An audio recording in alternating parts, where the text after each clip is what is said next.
Halo, selamat pagi saudara. Apa kabar hari ini? Ponorogo News kembali hadir menjumpai Anda. Sejumlah berita tajam, aktual, dan terpercaya telah kami siapkan untuk Anda. Bersama saya, Sultafikur Rahman. Inilah Ponorogo News lengkapnya.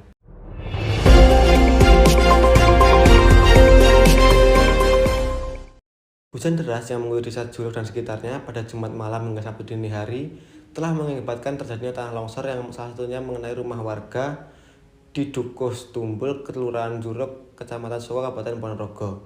Informasi berikutnya akan disampaikan oleh rekan saya Lutfawi Masuroh di lapangan. Baik pemirsa, saat ini saya sedang berada di lokasi bencana alam tanah longsor di Desa Juruk, Kecamatan Soko, Kabupaten Ponorogo.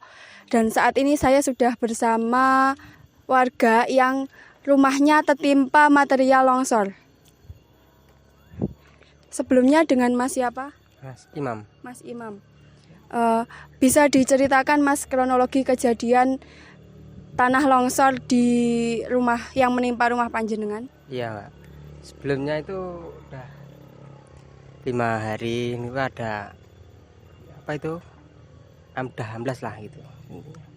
Terus itu hujan lebat sekitar jam 2 lah. Itu terus jam 4 niku udah turun longsornya. Pada saat kejadian longsor itu jenengan sekeluarga di rumah atau sudah mengungsi? Dia masih di rumah, tapi setelah hujan lebat niku itu pergi dari rumah. Mengungsi nggih? Ya, mengungsi. Untuk kerugiannya kira-kira seberapa besar, Mas? Ya, besar lah, semua alat-alat rumah tangga hilang. Sejauh ini dari pemerintah, baik itu pemerintah desa ataupun masyarakat sekitar sudah memberikan bantuan atau belum? Sudah memberikan. Terima kasih Mas atas waktunya. Sama. Demikian informasi yang dapat saya sampaikan dari lokasi kejadian tanah longsor. Saya Lutfa Umi Masuroh dan Muhammad Miftahul Kalim Ponorogo melaporkan. Baik, terima kasih Lutfawi Masuroh atas laporan Anda. Kembali ke berita selanjutnya saudara. Warga membludak di kantor desa Bawah Lor, Kecamatan Ngelen, Kabupaten Ponorogo untuk mengantri bantuan langsung tunai atau BLT dari pemerintah, yaitu BLT BBM tahap 2 dan bantuan non tunai atau BPNT. Beginilah antrian panjang warga desa Bawah Lor untuk pengambilan BLT BBM tahap 2. Pengambilan BLT BBM tahap 2 ini dilakukan di kantor Balai Desa Bawah Lor, Kecamatan Rayun, Kabupaten Ponorogo pada 26 November 2022. Tingginya antusiasme warga dalam pengambilan BLT membuat warga membludak, bahkan sejumlah warga sudah datang dari pagi hari sebelum kantor Balai Desa buka. Sejumlah warga mengaku senang dengan adanya bantuan BLT ini. Terdapat 3 bantuan yang disalurkan bersamaan, yaitu BLT BBM tahap 2, Program Keluarga Harapan atau PKH, dan Bantuan Pangan Non-Tunai atau BPNT. Penyaluran bansos ini sudah dimulai sejak 23 November hingga 11 Desember mendatang. Meskipun sempat diguyur hujan, tetapi proses penyaluran BLT BBM tahap 2 ini dapat berjalan dengan lancar. Jumlah yang didapat untuk bansos hari ini berapa, Bu? 1.500.000. Untuk persyaratan yang dibawa, apa saja? KTP sama kartu undangan dari kantor pos. Jadi yang didapat ini tadi kan 1.500.000, itu untuk berapa bulan, Bu?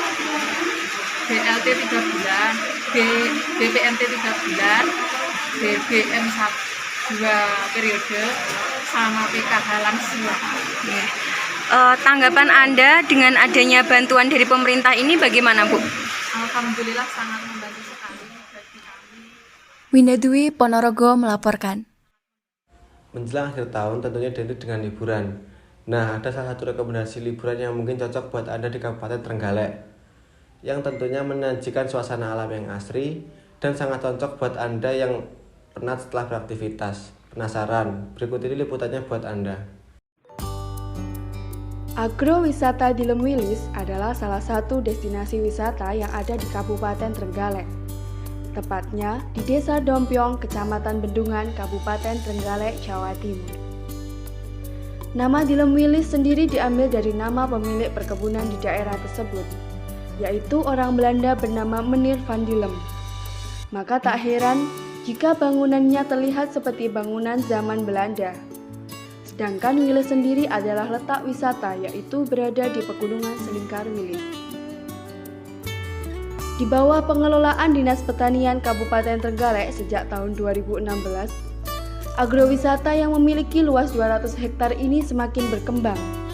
Di dalamnya terdapat Taman Teknologi Pertanian atau TTP, perkebunan kopi, dan pabrik kopi yang ada dari zaman Belanda. Selain itu, juga terdapat peternakan sapi dan koleng susu yang menampung susu sapi perah milik warga sekitar. Di UPT TSTP ini luasnya ada 200 hektar. Dulunya di sini perkebunan ini miliknya kolonial Belanda. Tapi pihak swasta ya. Setelah Belanda sudah merdeka, di sini dikuasai oleh Korem Madiun. Setelah itu dari perkebunan swasta termasuk ya, sudah merdeka, sudah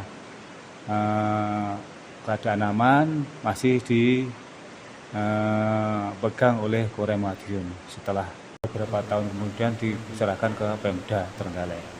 Pemda di situ dikelola oleh PDP, istilahnya PDP ya. PDP dari pemerintahan dari pihak pemerintah Kabupaten Trenggalek. Pengelolaan berikutnya oleh koperasi Pemda ya. Kemudian di Pemda kelihatannya pengelolaannya kurang berjalan dengan baik. Nah, setelah itu diserahkan lagi ke koperasi.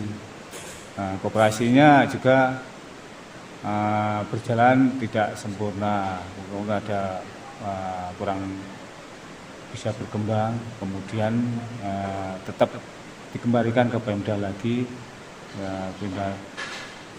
Dari Pemda diserahkan ke Dinas Pertanian untuk pengelolaannya. 2016 itu ada gagasan-gagasan dari pemerintah, dari ini Dinas Pertanian kerjasama dengan instansi-instansi yang untuk pengembangan daerah sini, itu kerjasama dengan BPTP untuk supaya daerah ini bisa maju, berkembang dengan lebih baik daripada untuk pengelolaan ini. Jadi sejak itu berdirilah kerjasama dengan BPTP, terus membentuk suatu kegiatan. Jadi kegiatan di sini ini untuk edukasi penelitian, edukasi, karena ideologi agrowisata, edukasi ya. Agrowisata ini menyuguhkan pemandangan yang indah dan asri. Vegetasi tumbuhan yang mengelilingi kawasan tersebut juga menambah suasana dingin dan sejuk. Tempat ini cocok sekali untuk berakhir pekan dan berlibur. Karena untuk memasuki agrowisata ini, pengunjung tidak perlu mengeluarkan biaya sepeser pun untuk membeli tiket ataupun parkir. Sehingga banyak diminati dan dikunjungi wisatawan lokal sekitar maupun luar kota. Lutfa Umi Masruroh, Muhammad Miftahul Kalim, Trenggalek melaporkan. Saudara, informasi tadi sekaligus menutup perjumpaan kita dalam Ponorogo News pagi ini. Saya Sultafikur Rahman mewakili tim redaksi dan kerabat yang bekerja mengucapkan terima kasih atas kebersamaan Anda, selamat beraktivitas dan sampai jumpa.